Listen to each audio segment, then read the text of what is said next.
Então tá bom, né, gente? Vamos começar essa Estamos reunião em gravando. nome do Pai, e do Filho, e do Espírito Santo. Amém. Ave Maria, cheia de graça, o Senhor é convosco. Bendita sois vós entre as mulheres, bendito o fruto do vosso ventre, Jesus. Santa Maria, Mãe de Deus, rogai por nós, pecadores, agora e na hora da nossa morte. Amém. São Padre Pio, rogai por nós. Muito bem, pessoal. Eu vou apresentar aqui a, o PowerPoint que eu fiz para vocês poderem acompanhar junto comigo. Tá dando para ver direitinho, né? Tá abrindo aí? Ok. Beleza. Então vamos lá. Espera aí que aqui não tá Esse aparecendo ainda não, fio. Só um minutinho. não, Deixa eu ver se... de... quando aparecer vocês me avisam. Pra mim tá. Tá aparecendo? Ah, então tá ótimo. Tá sim. Beleza. Então vamos lá.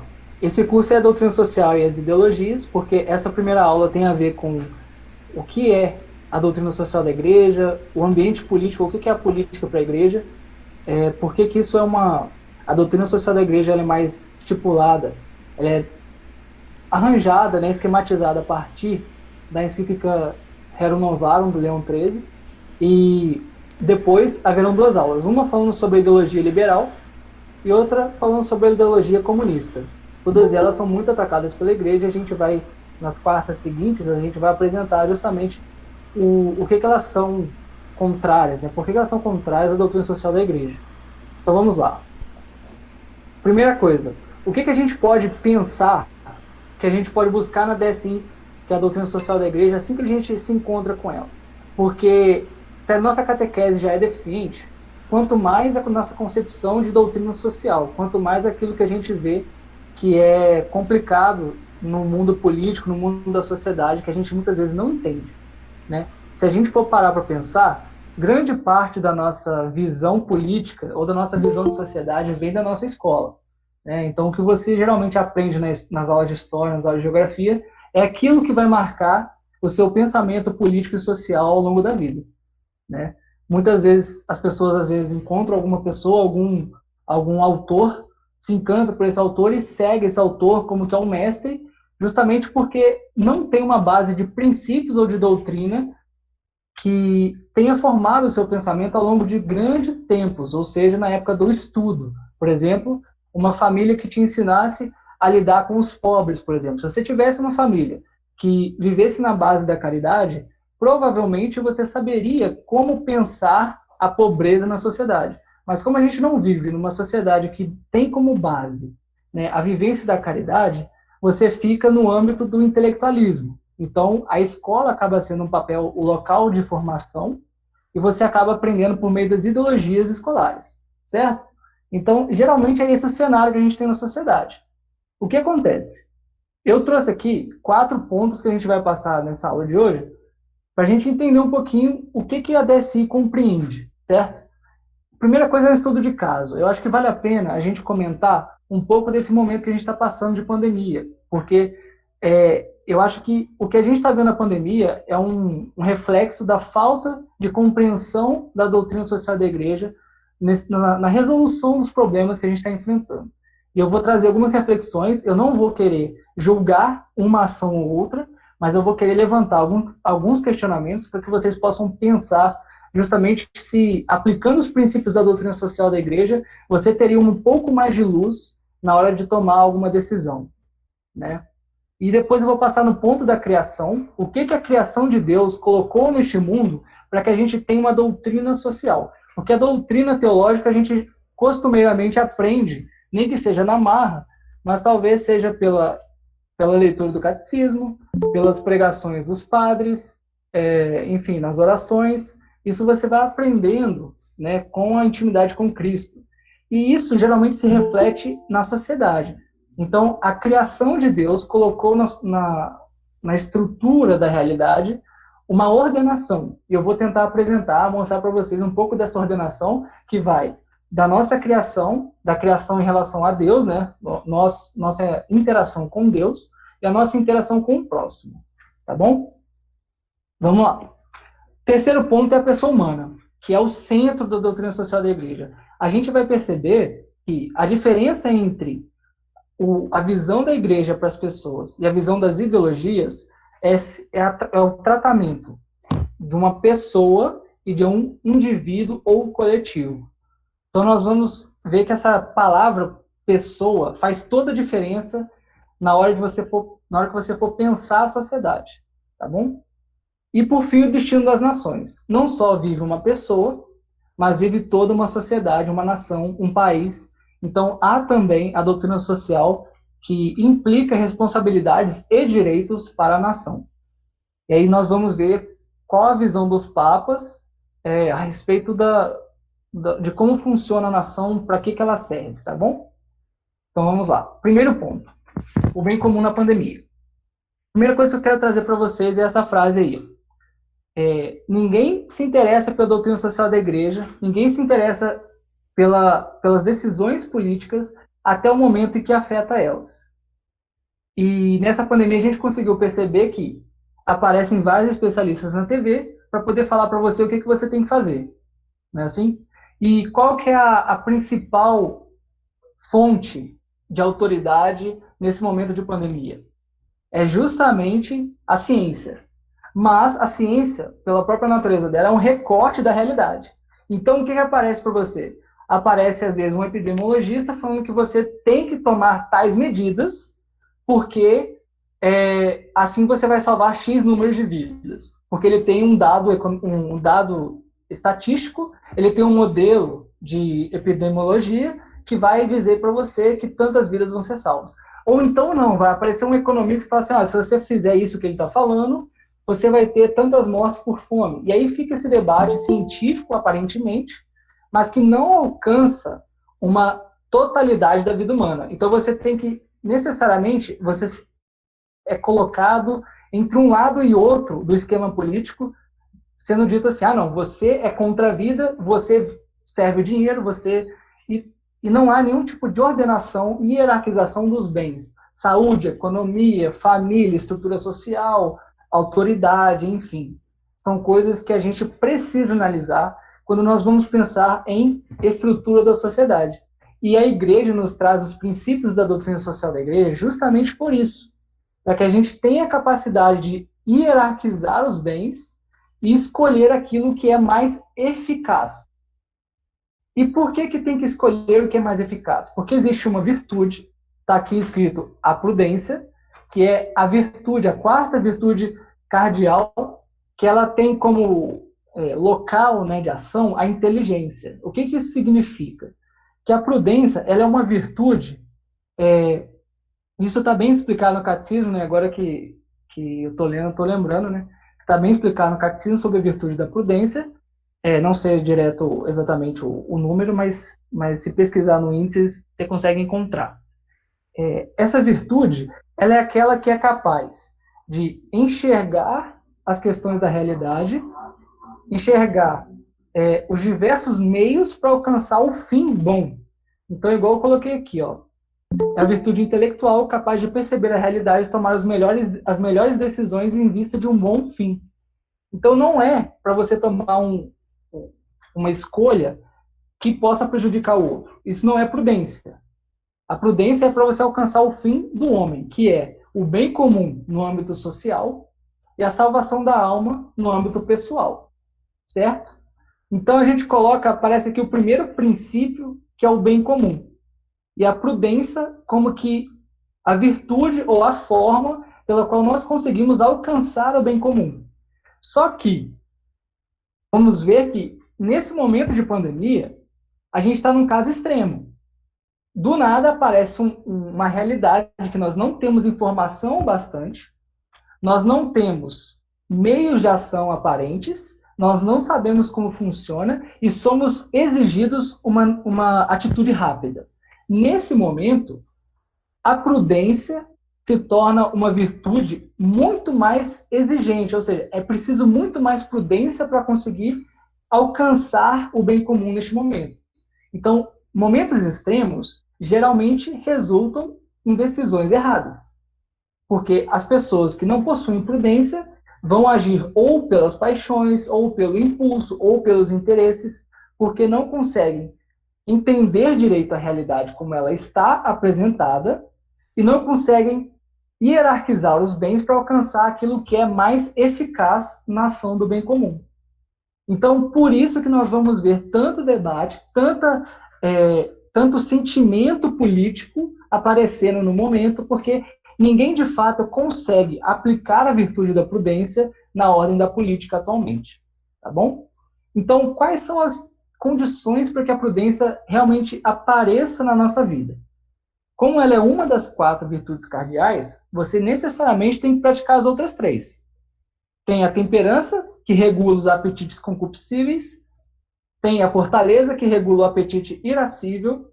Tem a justiça, que regula a sua interação com o ambiente externo, com as coisas.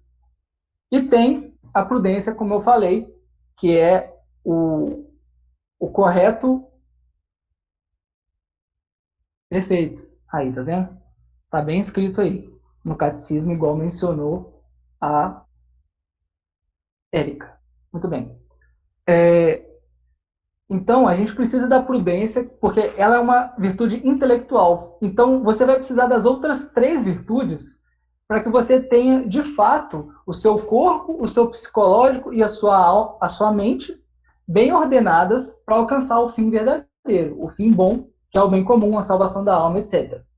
Então, você vê que, na nossa política, no meio político atual, a gente muito longe está de alcançar as 4 virtudes cardeais. A temperança, a fortaleza, a justiça, isso a gente vê que está bem longe. Mas não só essas 4, mas as 3 virtudes teologais também precisam ser enquadradas. Porque nós estamos falando aqui de uma sociedade que busca a salvação das almas. Nós não estamos falando aqui apenas de um bom convívio social. Nós queremos que cada pessoa se santifique através da sociedade. Então é preciso que seja praticado por cada pessoa a fé, a esperança e a caridade. Nós vamos ver que a caridade é um dos elementos que tem a força transformadora mais presente. Né? A transformação que a caridade realiza é a transformação dos santos, né? Que é Jesus Cristo agindo através dos seus filhos. Então, tenham isso em mente. Porque, muitas vezes, as pessoas antigamente não tinham compreensão da doutrina social da igreja. E eu vou falar disso um pouquinho mais para frente. Elas não tinham essa compreensão. Mas o que acontece? As famílias viviam sob a caridade, praticavam a caridade por meio do ensinamento que eles tinham na igreja, pela prática da vida simples, etc.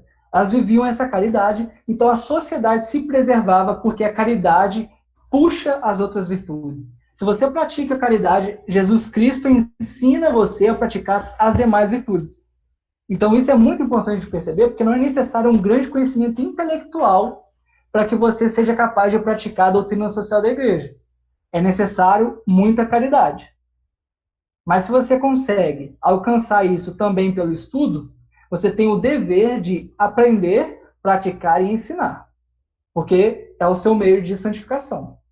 Tá bom? Se você é uma pessoa muito simples, que não tem acesso ao conhecimento, etc., bem, você vive a caridade da forma como você é chamado a viver, tá certo? Então tá bom, vamos seguir. Então vamos lá. Alguns princípios que a igreja nos traz como necessários para a gente viver bem na sociedade. Tá aqui o princípio do bem comum, que é meio que como um fim que nós devemos alcançar enquanto sociedade. Nós devemos buscar o bem comum. Só que para isso, a gente precisa de outros princípios, que são a dignidade humana. Essa dignidade eu vou explicar quando eu estiver falando da pessoa. A destinação universal dos bens, que é um dos princípios que a ideologia liberal, por exemplo, ela não consegue suprir, não consegue alcançar. Que significa que cada bem possui um fim próprio e que a melhor forma de usar os bens é obedecendo à própria natureza daquele bem. Então, por exemplo, você tem uma mesa, você não vai necessariamente rotineiramente usar ela para ser queimada, mas você vai usar ela para colocar as coisas em cima. É mais ou menos essa a ideia. tem o princípio da solidariedade, que é ser capaz de olhar para outra pessoa e auxiliá-la justamente nas suas atividades. Tem a subsidiariedade, que é um ponto muito importante na hora que a gente for discutir modos de governo, ou então autoritarismo, essas coisas. Nós precisamos levar em conta esse princípio, que ele significa uma coisa: aqueles que são mais fracos ou menores devem alcançar toda a sua capacidade, sem que aquelas instituições mais fortes a subjuguem, no sentido de que uma família que tenha condição de alcançar a sua própria subsistência, o Estado não deve tomar esse poder de subsistir dessa família. Só deve interferir quando essa família não tem a capacidade ou não está tendo os meios para alcançar esse fim. Nesse caso, por exemplo, a subsistência. Isso serve para muitas coisas. O professor Carlos Ramalhete, no curso dele, que ele fala sobre doutrina social da igreja, ele comenta algo muito interessante e muito prático. Tem a ver com a educação dos filhos. Se você tem o seu filho de 2 anos de idade, você não vai pedir para ele fazer o próprio Nescau, o café lá. Mas se teu filho tem 8 anos e já consegue mexer no fogão, já é um cara mais, né? Já consegue mexer nas coisinhas ali, ou consegue abrir a geladeira e pegar um leite, ele que faça o próprio leite. Porque ele já tem aquela capacidade de alcançar esse fim, que é fazer o Nescau dele. Então você não vai mimá-lo, por exemplo, com essas atitudes que você, como um poder maior, que é a autoridade na casa, você vai lá e, não, meu filho, deita aí, fica aí deitado que eu vou pegar para você. Aí toda hora teu filho fica te chamando, mamãe, pega para mim e tal. Então você aplica esse princípio da doutrina social da igreja, da subsidiariedade, até mesmo dentro da família. E isso eu vou falar mais para frente, porque é muito importante que todos esses elementos que eu estou passando para vocês sejam aplicáveis no âmbito pessoal, no âmbito familiar e no âmbito social político, tá bom? Todos esses princípios que eu estou falando para vocês, se eles não são aplicáveis em nenhum desses 3 âmbitos, eles não são princípios, tá certo? Então vamos seguir. A participação. Esse princípio tem a ver com a interação de cada pessoa, cada célula da sociedade, pessoa e família, nas coisas comuns. Então, você é chamado, tem esse princípio da doutrina social da igreja, te exige e te dá o direito de alcançar a participação nas coisas comuns. Por exemplo, tem algum problema na sua rua. Quem que você vai chamar para fazer as coisas? Você tem o direito de participar da resolução daquele problema que te afeta. Então, você quer colocar uma lombada na rua, o professor Carlos Ramalhete também fala esse exemplo. Você quer colocar uma lombada na rua porque o pessoal está passando muito rápido na porta da sua casa e tal. Primeira coisa que você tem que fazer, consultar as pessoas ao redor e depois ir pedir o subsídio do governo municipal, por exemplo, para colocar a lombada. Então, é um caso muito prático que te ajuda a perceber o que é esse princípio da participação. E o último que eu coloquei aqui, eu acrescentei, não é, digamos assim, não faz parte dos princípios mais básicos, mas é a caridade, que, como eu falei, sem a caridade não há verdadeira ordem na sociedade. Tá bom? Até aqui, tudo bem? Alguém gostaria de fazer uma pergunta? Tá.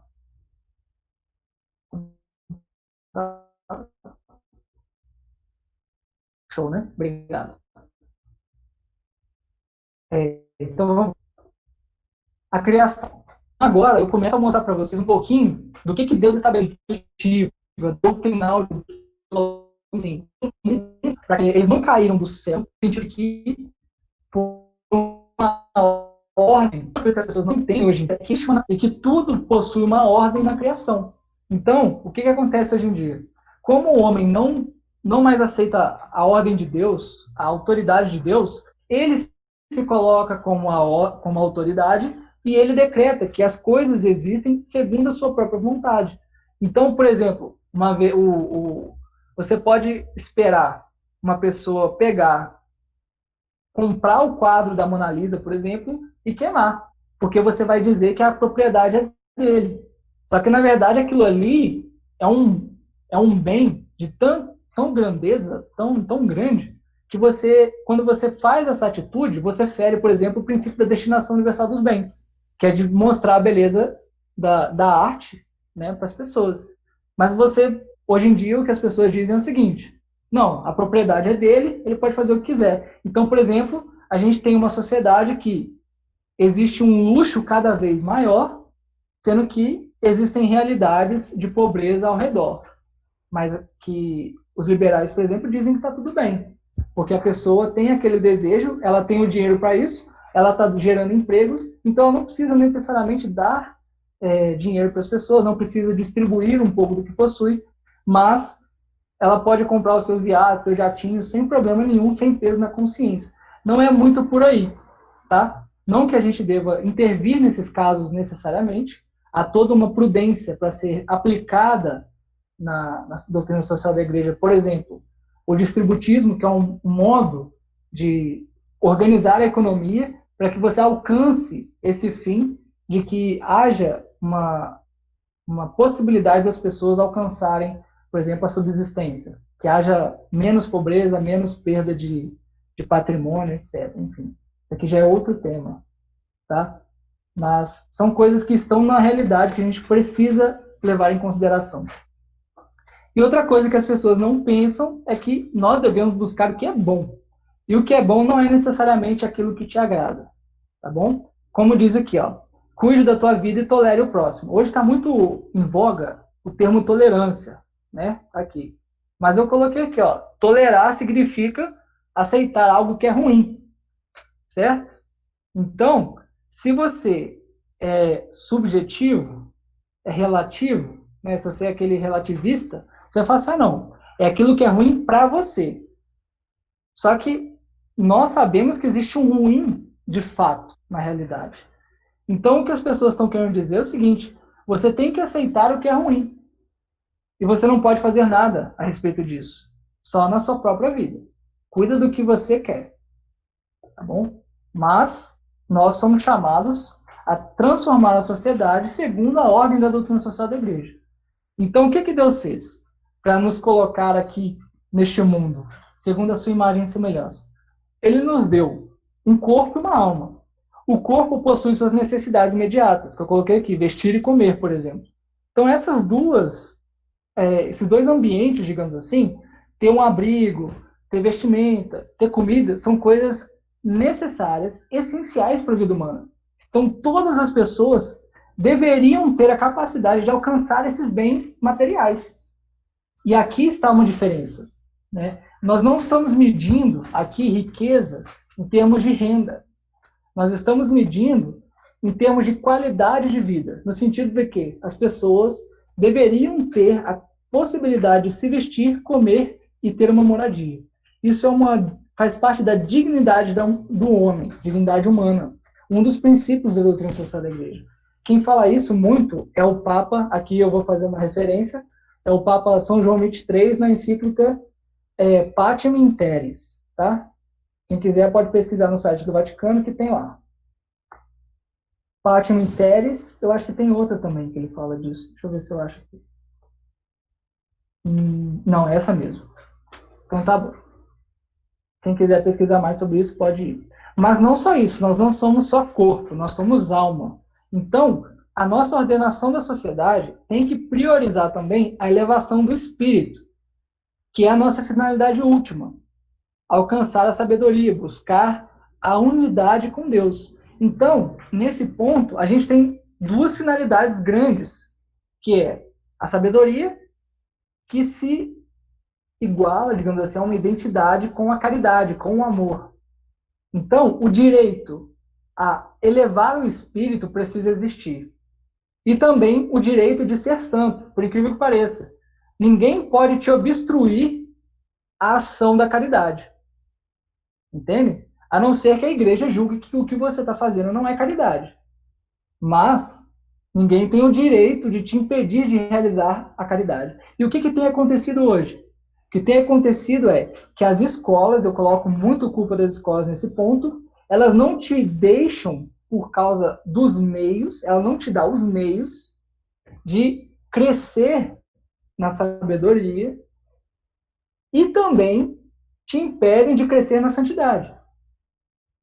Também acontece isso no meio da família hoje em dia. As famílias também impedem isso acontecer. Então, todas essas instituições, as pessoas, individualmente falando, as famílias, majoritariamente falando, e a sociedade, por meio do seu sistema educacional, vários outros sistemas, claro, né? Todos esses âmbitos estão desordenados em relação ao fim último, que é a sabedoria e a santidade. Entenderam? Então, assim a gente percebe que nós não vivemos numa sociedade cristã. É por meio dessa atitude. Por quê? E aqui eu trago um pouco da história da igreja. Quando os monges foram cristianizar a Europa, cristianizar os bárbaros, o que eles faziam? Eles iam, montavam um localzinho, um monastério, e começavam a ensinar as pessoas. E a partir desse ensinamento, eles faziam com que a vida de cada pessoa ia sendo transformada, chegavam até a conversão do rei. Geralmente, quando o rei se convertia, os monges recebiam carta branca para pregar em tudo quanto é lugar. Então, os milagres, as transformações educacionais, as transformações da sociedade ganhavam meio que eram catalisadores, eles iam mais rápido. Entendeu? Então, acontece muito na história da igreja do santo que ia pregar no mundo bárbaro, chegar e falar assim, ó, me leve até o seu líder, um negócio assim, entendeu? Porque ele ia lá e começava a mostrar assim, ó, Deus é bom mesmo e pode se converter e tal, e às vezes ele era martirizado, ou às vezes ele conseguia, né? Então, era mais ou menos assim que funcionava. E aí, quando o rei se convertia, ele falava, nossa, mas esse trem é bom demais, eu vou então passar isso aqui para toda a população. E aí acontecia isso. E aí as sociedades, né, toda a população, toda a nação ia se convertendo paulatinamente, né? E aí a sociedade, a estrutura da sociedade ia sendo transformada. Então é mais ou menos assim que aconteceu a formação da Europa. E é assim que nós temos que fazer hoje. Então nós estamos aqui, por exemplo, nos formando pessoalmente, entendeu? Mas para quê? Para formar famílias santas, que aí já é segunda etapa da sociedade, que é para formar, a partir das famílias santas, uma sociedade santa. Segundo a fé da igreja, pelo menos, né? Santidade vai depender muito da graça de Deus e da nossa generosidade. Tá bom? E aqui vem o que eu estava falando, da divindade humana. Que esse ponto aqui é muito importante, porque ele tem sido atacado.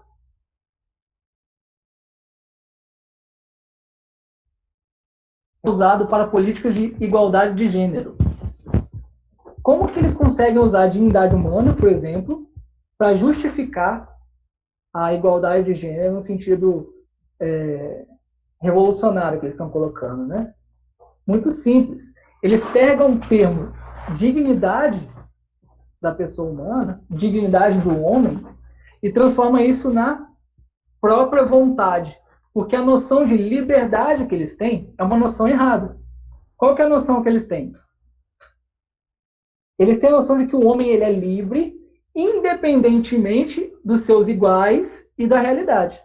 Eles falam assim, olha, a cabeça do homem, tudo que ela pensar, tem uma origem boa, desde que você não incomode o outro. É aquela frase, a minha liberdade acaba quando começa a sua liberdade.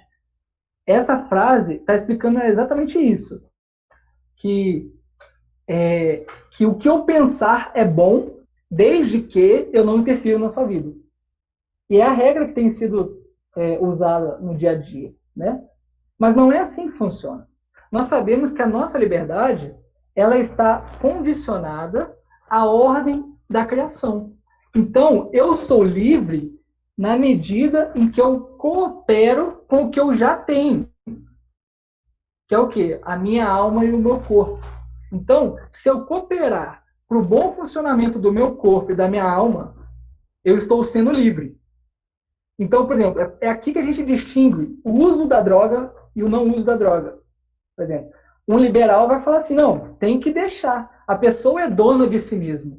Acontece que o que ele está querendo dizer é o seguinte: a cabeça é dona do corpo. Mas não é assim que nós vemos. Nós somos corpo e alma. Então, a cabeça não funciona sem o corpo. Esse é um princípio que ele deveria ter percebido quando ele fala que a droga é boa. Então, o que a gente vê? Que a droga, ela impossibilita o corpo de ajudar a alma a pensar. Então, você fala assim, não, nesse momento, a droga, a gente percebe que em nenhum momento ela vai ser capaz de nos ajudar a alcançar o nosso fim. Ela não ajuda na recreação, por mais que as pessoas digam que sim. Ela não ajuda a sanidade mental. Ela não ajuda você a ter subsistência. Enfim, não há legitimidade na droga. Esse o ponto. Entendeu? Então, essa distinção de liberdades, ela é muito importante que a gente perceba. Eu vou falar mais sobre a liberdade quando eu for falar justamente do liberalismo. Aí eu vou trazer, inclusive, quantas vezes nós já falamos, julgamos, digamos assim, a igreja por meio desse princípio liberal, de que as pessoas são donas de si mesmas, independentemente dos outros. Entendeu? E a gente então vê que não é assim. Que a gente tem que, por causa da nossa natureza, a gente tem que alcançar um fim. E que a gente só é livre quando a gente age nessa direção.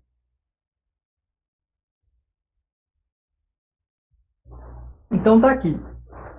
Cada ser humano é uma pessoa. Que significa que você já nasce com direitos e deveres de acordo com a sua própria natureza. Uma pergunta para vocês, para você entender de verdade o que eu estou falando. Você nasceu sozinho? Não. Nem o seu nascimento ele é causada por você mesmo. Então você recebeu o nascimento de algum modo. Então, por essa lógica, você não seria nem propriedade sua, porque alguém te produziu.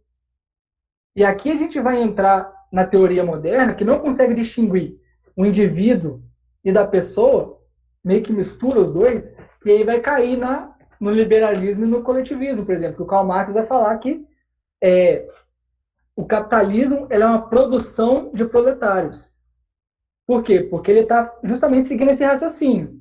Que, bem, é óbvio, né? Já que você nasceu de alguém, quer dizer que você é propriedade dessa pessoa. Mas se ele traz isso para o âmbito coletivo, se você nasceu proletário, quer dizer que você é um proletário também. Entendeu? Então, ele vai seguindo essa lógica porque ele não distingue a pessoa do indivíduo. E aí eu trago a questão da sociedade, que cada pessoa já nasce dependente de uma família. Então, mesmo que você tenha nascido e tenha sido rejeitado pela sua família, você, de certa forma, está em débito com eles porque eles te deram a vida. E essa é a visão, mais ou menos, que nós vemos no mandamento de honrar pai e mãe. É você perceber que existe sempre um débito para com três pessoas. Seu pai, sua mãe e Deus. Então, essa questão do mandamento honrar pai e mãe tem essa origem. Olha, você nasceu numa família. Por mais que ela não te queira, por mais que ela haja contra a virtude, te rejeitando, por exemplo, mesmo assim, você tem que ter, no mínimo, um agradecimento perante a vida, porque você recebeu deles esse dom. Entendeu? E cada família não só é subsistente, mas todas precisam umas das outras. Por quê? Porque como nós temos várias finalidades, como, por exemplo, se vestir, morar, comer, ter interações pessoais, salvar nossa alma, alcançar sabedoria, isso é impossível, praticamente impossível, que você alcance isso só na sua família, só com os membros da sua família. Isso a gente vê muito no mercado, por exemplo. Você tem uma produção que você sabe realizar. Você, por exemplo, é sapateiro. Então você, olha, eu sei fazer isso aqui. Eu vou pegar o que eu sei fazer, oferecer para aquelas pessoas que não sabem fazer, e essa pessoa vai me oferecer o que ela sabe fazer. Certo? Então, a sociedade, ela tem a origem na necessidade de cada família de alcançar as suas necessidades. tanto imediatas quanto finais. Então, por exemplo, uma escola, ela é necessariamente uma organização de famílias que tem como finalidade a educação da prole. Por quê? Porque muitas vezes os pais não têm essa capacidade por si mesmos de realizar a educação. Então, ela precisa delegar à sociedade, no sentido de que há uma comunidade que se auxilia para alcançar a finalidade da educação, que é a sabedoria. Entende? Então, nós podemos, a partir dessa visão, começar a pensar não só a nossa vida, mas a nossa interação com as coisas ao nosso redor.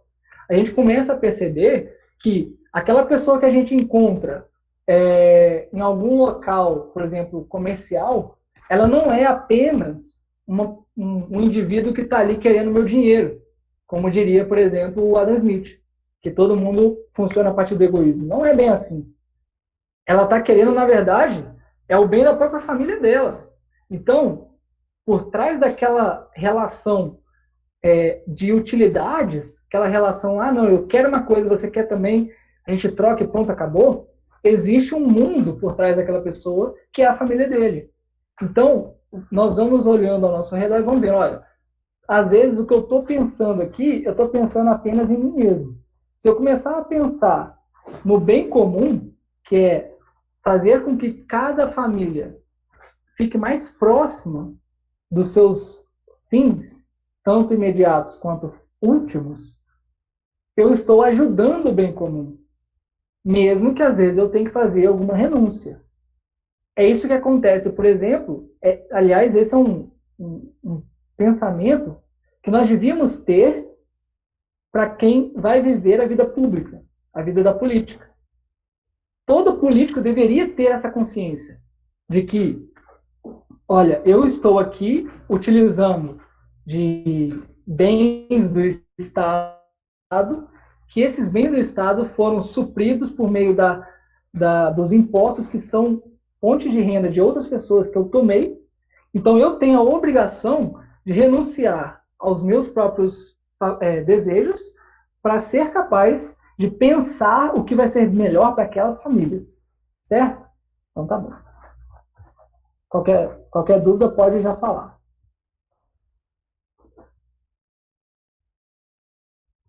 Então, aqui a gente sobe de degrau, nós passamos pela pessoa, chegamos na família, e agora nós vamos para as nações. Eu coloquei aqui uma citação do padre Fernando Bastos de Ávila, desse livro aqui, que ele comenta, vê se dá para ver aí,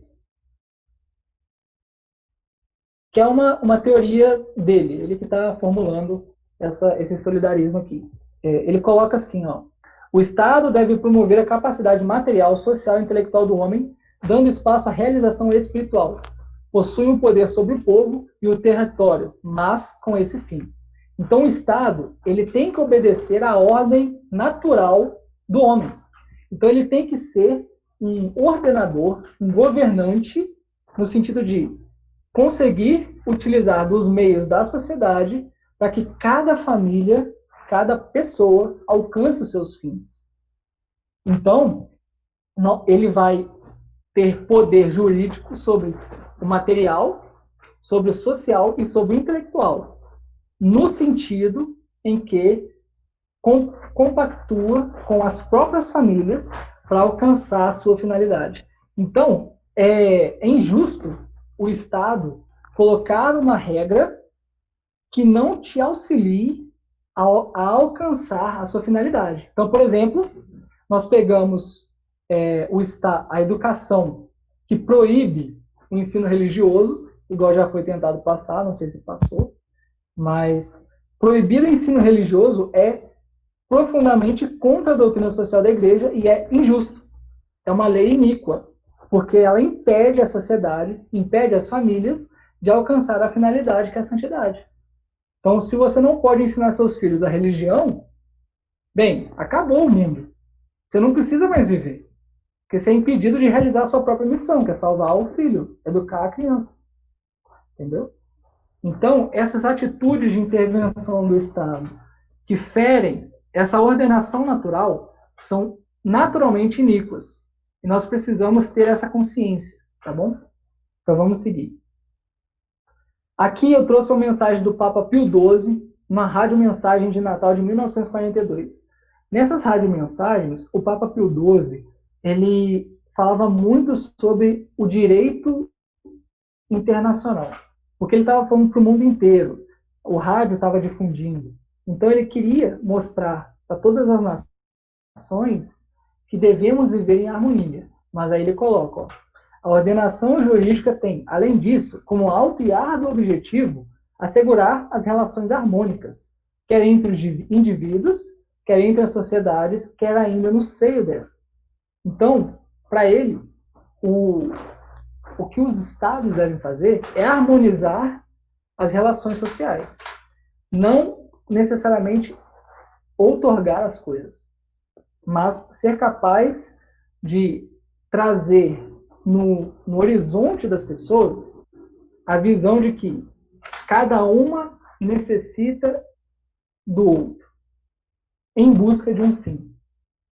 Então, o ordenamento jurídico ele tem que passar por essa visão de que nós estamos caminhando para um fim único, que é uma sociedade que tenha os meios próprios para alcançar a sabedoria e a santidade e a caridade. Tá bom? E eu não vou entrar aqui num tema que é um pouco polêmico, que é, por exemplo, do Estado católico ou não, o Estado confessional, né?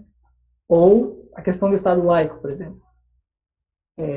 Mas por essa visão, nós sabemos que, por mais que não esteja explicitamente dito que que o Estado deve ser católico ou deve buscar a santidade, nós já vemos que o Estado tem que, no mínimo, aceitar e promover a ordem natural criada por Deus.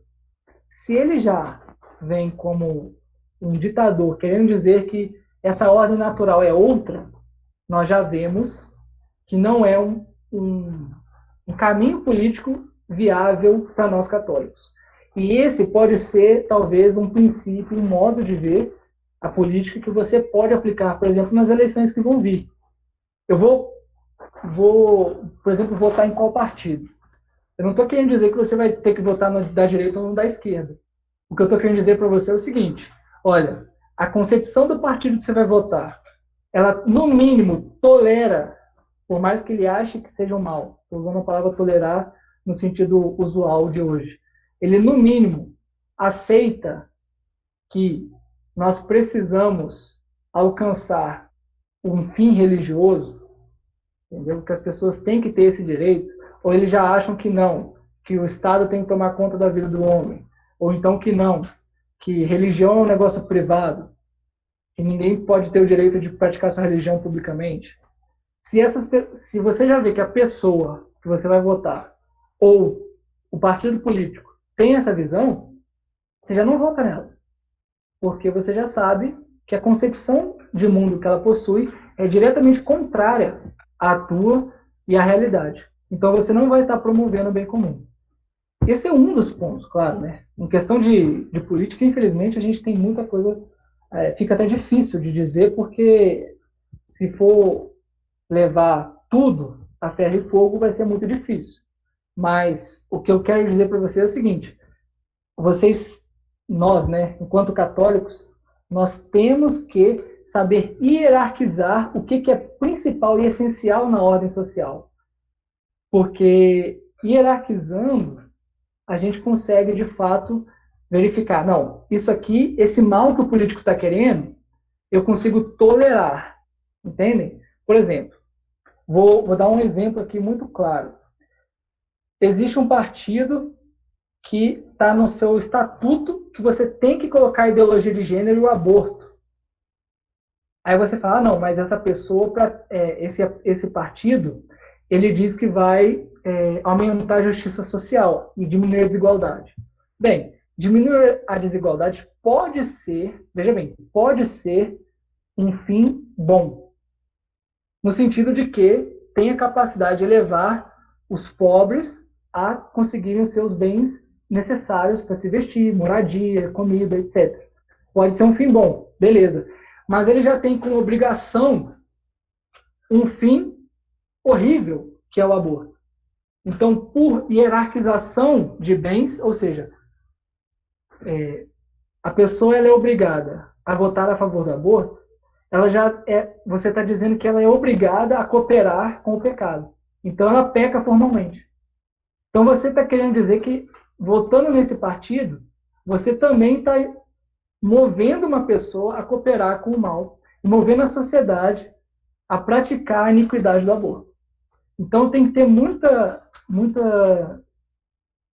prudência, justamente, para você ser capaz de olhar o que cada candidato está oferecendo, hierarquizar os bens, para falar assim, não, isso aqui que ele está falando é contra a doutrina social da igreja, beleza. Mas ele é contra, ferindo diretamente um princípio ou por causa de um erro de prudência. Entende? Ele fez um caminho complicado, um caminho errado. Se ele fez um caminho que não é o melhor, ele é tolerável. Agora, se ele fere diretamente um princípio, ele não é tolerável. Então você já sabe. Entendeu? Eu estou apresentando isso aqui justamente para você ter esses elementos na hora de pensar. Tá bom? Então vamos lá. O último ponto, para a gente poder encerrar, a respeito dessa questão um pouco mais complicada do domínio público. Vamos lá. Papa Pio XII, novamente. Um Estado que tudo domina e regula por completo a vida pública e privada, penetrando até no campo das concepções e persuasões e da consciência, semelhante falta de liberdade pode ter consequência ainda mais onerosa, como a experiência, o manifesto e testemunho. Aqui ele está falando diretamente dos Estados comunistas. Tá? Ele está falando assim, olha, o Estado que se outorga o direito de dizer o que você pode ou não pode pensar, o que você pode ou não pode viver em termos familiares, esse Estado já ultrapassou o limite da subsidiariedade, por exemplo. Tá certo? Então, ele não ajuda o bem comum. E aqui eu trouxe uma meditação que a gente pode fazer a respeito da pandemia, que vem no Instagram do Sidney Silveira. Ele é um tomista, ele é muito bom. Recomendo vocês a darem uma olhada no perfil dele. E aqui ele traz um trecho, eu peguei só a síntese dele, mas ele faz a demonstração de São Tomás no post dele, que é o terror do Estado em São Tomás. O quanto se aproxima a tirania. Você consegue perceber que a tirania se aproxima a partir desses três elementos. A tirania se intensifica de três maneiras. Quando os tiranos trabalham para aumentar a ignorância entre os cidadãos. Preste atenção na ignorância. A ignorância é a ausência da verdade. Então, quando o tirano te obriga a aprender aquilo que é errado e não te dá elementos ou não te deixa buscar por si mesmo a verdade, ele força o aumento da tirania. Segundo ponto, quando os induzem a ser indiferentes uns aos outros, a ponto de se reduzir exponencialmente a amizade entre eles. Então vejam bem, esses dois pontos a gente pode ver muito claro, por exemplo, nas sociedades, por incrível que pareça, capitalistas, por exemplo, Nova York ou São Paulo. São Paulo tem muito disso. Essa questão da indiferença. Você entra no metrô, se você olhar para uma pessoa com um sorriso no rosto, parece que você está ofendendo ela. Porque ela olha e fala assim, o que você está rindo pra minha cara? Eu sou engraçado para você? Entendeu? Por quê? Porque esse processo de tirania da sociedade já está tão evoluído que a amizade entre os habitantes não existe. Nós somos meros indivíduos vivendo a sua própria vida sem nenhuma interação pessoal. Quando isso chega a esse ponto, você tem um ambiente propício para a tirania. Por quê? Porque se você não enxerga na outra pessoa que está ao seu lado, uma pessoa, justamente, né, você enxerga só um indivíduo, se você não pode ter amizade com ela, a tua referência de solução enquanto sociedade, enquanto ambiente comunitário, vai ficar no Estado. Então, você vai delegar toda a sua esperança, toda a sua confiança, não aquelas pessoas que estão lutando ao seu lado, mas no Estado, como nós vivemos hoje, por exemplo, é democraticamente eleito. Que não faz tanta diferença se as pessoas que vivem lá são tiranos. Existem tiranias democráticas, de certa forma. Tá bom? E o terceiro ponto é quando os empobrecem. Então, quando o Estado ajuda a empobrecer a população, como está acontecendo, por exemplo, na Venezuela, você está aumentando a tirania, porque você está tirando os meios materiais das pessoas enfrentarem o poder político. Porque existe, eu gosto de uma frase que o Chesterton fala, que é muito interessante. Ele fala assim, olha, os nossos governantes, né, as pessoas que governam a parte política, elas devem estar próximas o bastante para a gente poder dar um soco nelas. Então ele fala isso de uma forma humorada, com humor, né, uma forma engraçada, de dizer o seguinte, olha, a gente tem que ter a capacidade de encostar, de aproximar de quem está governando. Porque se a gente não tem meios, se aquelas pessoas lá em cima que estão governando a gente são inatingíveis, como que eu, enquanto uma pessoa, numa família simples, numa cidadezinha aqui de Minas Gerais, vou ser capaz de influenciar a comunidade? Entendeu? Fica muito mais difícil. Então, os meios materiais também são importantes para que a gente consiga formar uma sociedade que não seja tirana, mas seja harmoniosa, como pede o Papa Pio XII. Tá bom? Então, coloquei aqui algumas referências do que eu utilizei. Eu vou comentar algumas delas só para que vocês tenham uma noção. Tá?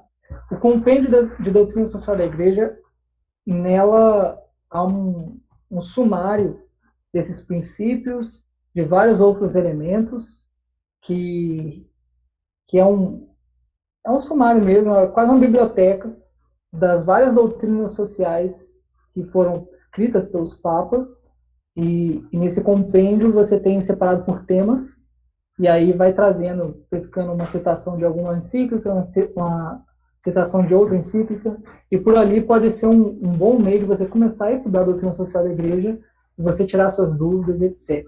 Tá? Essa radiomensagem que eu coloquei como referência, ela é muito boa, porque ela vai desde o princípio da dignidade humana até o direito internacional, e não é difícil de entender, tanto que é uma mensagem de Natal, então, assim, de rádio, era para todas as pessoas entenderem, tá bom? Qualquer um pode pegar e ler. Esse aqui, que eu coloquei mais porque é citação, mas ele envolve alguns aspectos mais técnicos, né? Termos e tudo. Esse dicionário de política do José Pedro Galvão de Souza, eu coloquei também porque é um dicionário, então tudo que você quiser está aqui. Está de cabeça para baixo. Obrigado. Aqui, ó. Não sei se dá para enxergar. Aqui, ó.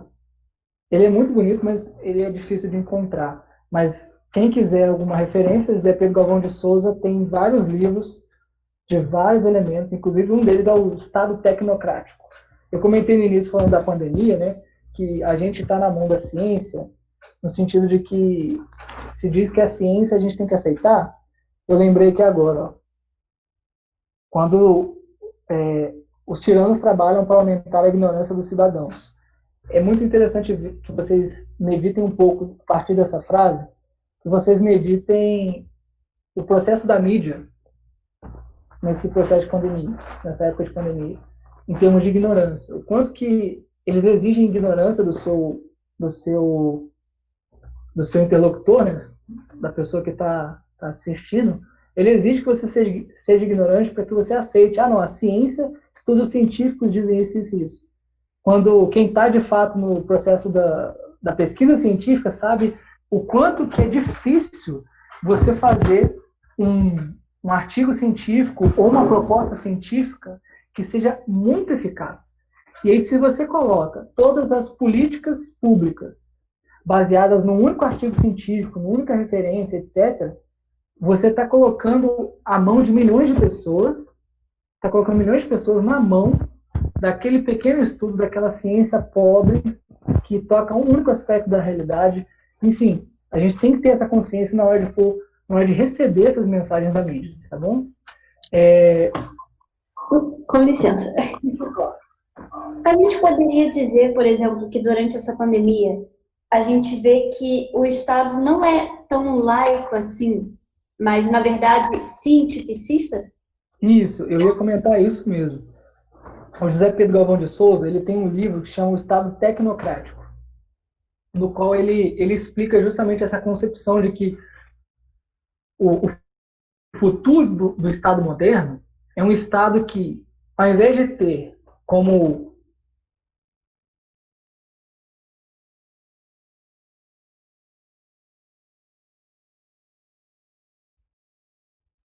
interna da alma, na verdade, ele coloca que você vai ter uma nova casta de sacerdotes, que são cientistas, com o seu consenso científico, regulando os princípios do Estado.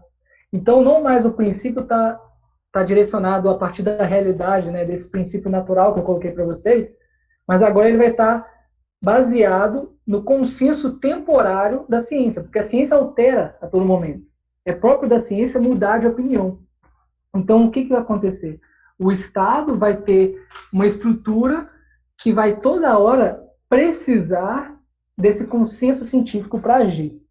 E as pessoas não vão... Qual que é o problema disso? Não há razão que discuta com esse consenso. Entende? Não há razão que discuta com esse consenso. Então, você é incapaz de chegar e levantar um questionamento da autoridade pública daquele Estado, porque ele está baseado numa casta socialmente intocável, que são os cientistas. Então, tudo isso a gente tem que ter percepção que está acontecendo, e o mais engraçado, fere de novo o princípio da subsidiariedade, quando, por exemplo, a gente é obrigado a aceitar o que a OMS diz como autoridade científica. Isso aí fere porque é um Estado, é uma instituição internacional que está comandando a organização científica e, portanto, política nesse momento de pandemia. Pode ter sua verdade, pode ter sua mentira, pode ter seus problemas políticos, não estou entrando no mérito, mas ficar atrelado a essa autoridade internacional, isso aí fere o princípio da subsidiariedade, tá bom?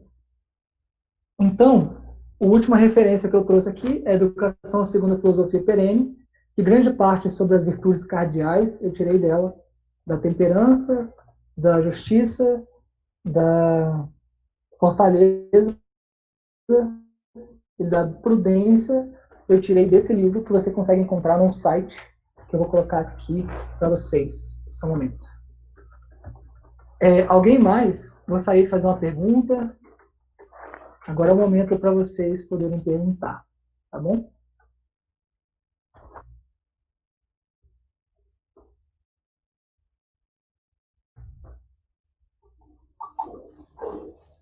Eu gostaria.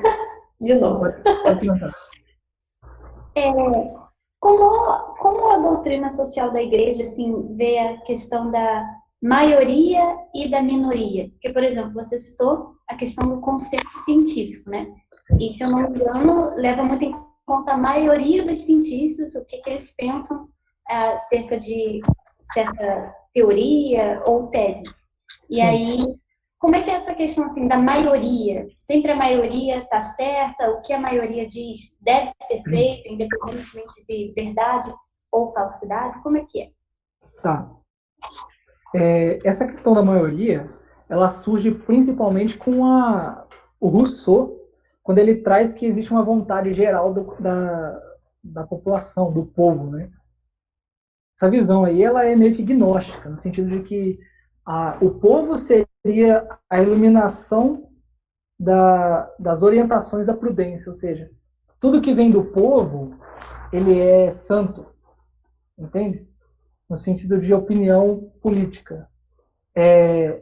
E aí, você tem um problema que é justamente ir contra, talvez, a natureza, né? Se o povo vai contra, você está ferindo os princípios da doutrina social da igreja. O que acontece é que os princípios que eu passei de participação, subsidiariedade solidariedade, todos eles garantem o poder do povo enquanto integrados na comunidade. Então, você possui poder político se você obedece esses princípios da doutrina social da igreja. O que acontece é que, quando você você quebra instituições intermediárias, por exemplo, tem as pessoas, tem o Estado, o que as ideologias modernas fazem é jogar a família fora, jogar as empresas fora, jogar as organizações de intermediárias, tipo igreja, e coisas de bairro, por exemplo, jogam tudo isso fora, fica só o indivíduo e o Estado para fazer a manipulação abstrata deles, né? E fala assim, não, então, para o Estado funcionar, ou você tem o domínio do povo, ou você tem a tirania do Estado. Só que não é bem assim que funciona. Tem toda uma relação de integração de comunidade que vai crescendo para chegar no Estado. Entende? Então, a igreja fala assim, olha, é melhor que o poder político esteja difundido entre a sociedade, ou seja, não seja um Estado nacional, seja muito forte, igual a gente tem no Brasil, porque o próprio padre Fernando de Ávila fala assim, você ter uma distribuição desigual dos recursos financeiros dos governos, isso fere a justiça distributiva, por exemplo. Isso fere o princípio também da subsidiariedade. Entendeu? Então, todos esses elementos práticos da política, eles são muito verificáveis a partir dos princípios. Então, essa questão da vontade do povo, a voz do povo e a voz de Deus, ela é falsa na própria base. Tá? O povo pode errar junto e ir todo mundo para o inferno. Infelizmente. Não é porque o povo disse que ela deve ser acatada. Então, deve existir, sim, uma ordenação de princípios que baseiam, por exemplo, a atuação do Estado. Tá bom? Mais alguma coisa? Eu já ia perguntar mesmo se a origem dessa frase, a voz do povo é a voz de Deus, se fosse até dele mesmo, porque, gente, logo me veio na cabeça. Interessante. Então, eu não sei se é dele, não me lembro de ter lido no livro dele essa frase, mas faz todo sentido se for. Tá bom? Mais alguma coisa?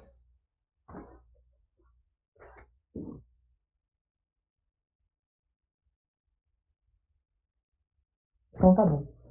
Ô Marco, dá um oi aí. Oi? Tudo certo? Deu tudo certo aí com a gravação? Tranquilo? Sim, vou terminar agora. Você quer fazer uma despedida? Chegou uma pessoa agora. Então, bem-vinda, pessoa. Margarete. E você é uma pessoa... A Margarete não é mãe. Ah, não. Não, a outra é Margarete. Então tá bom. Bem-vinda, Margarete. Infelizmente nós estamos terminando agora, mas essa aula vai ficar gravada e vocês vão poder ver essa aula no YouTube, se Deus quiser, do Centro Dom Viçoso. Quarta que vem nós temos uma aula de novo, falando sobre o liberalismo. Então, recomendo muito, muito mesmo. Acho que essa aula é até mais importante que a do comunismo, por exemplo, para que cada um perceba que pode estar incorrendo no problema da ideologia liberal. E é isso. Fica aqui o agradecimento, a presença de todos. Espero que vocês tenham aproveitado. Qualquer dúvida também pode mandar ao longo da semana no Instagram do Centro Dom Viçoso. Peço que vocês curtam e comentem lá as coisas, tudo, enfim. Divulguem essas aulas para as pessoas. E é isso, tá bom? Fiquem com Deus. Que maravilha. Ouve sim. Acho que vai ser muito bom para todo mundo. Ainda mais que agora vai vir período eleitoral, né? Então o pessoal vai estar propício, né? Aprender um pouquinho sobre os princípios da doutrina social da igreja. Tá bom? Então vamos terminar essa reunião aqui com uma salve rainha. Tá bom? Salve rainha, mãe de misericórdia. Vida, doçura e esperança, nossa salve. A vós bradamos os degredados filhos de Eva. A vós suspiramos, gemendo e chorando neste vale de lágrimas. Eia, pois, advogada nossa, estes vossos olhos misericordiosos a nós volvei. E depois deste desterro, mostrai-nos Jesus, bendito fruto do vosso ventre. Ó clemente, ó piedosa, ó doce e sempre Virgem Maria, rogai por nós, Santa Mãe de Deus, para que sejamos dignos das promessas de Cristo. Amém. Estivemos reunidos, em nome do Pai, do Filho e do Espírito Santo. Amém. É isso, gente. Muito obrigado pela presença e fiquem com Deus.